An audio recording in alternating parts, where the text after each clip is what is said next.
salonda sən saçımı yuyanda saçım 3 gün təmiz qalır. Amma evdə özüm yuyanda bir günə yağlanır. Sən saçını necə qurudursan? Hamamdan çıxıram, dəsmala bükürəm.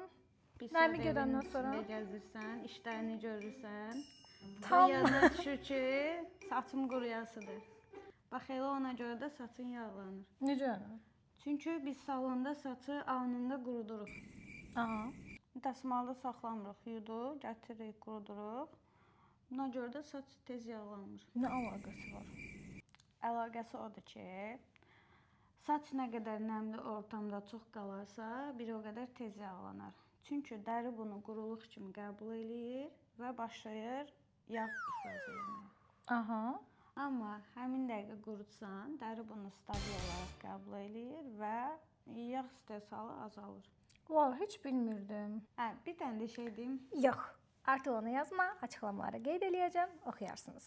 necə istəyirsən.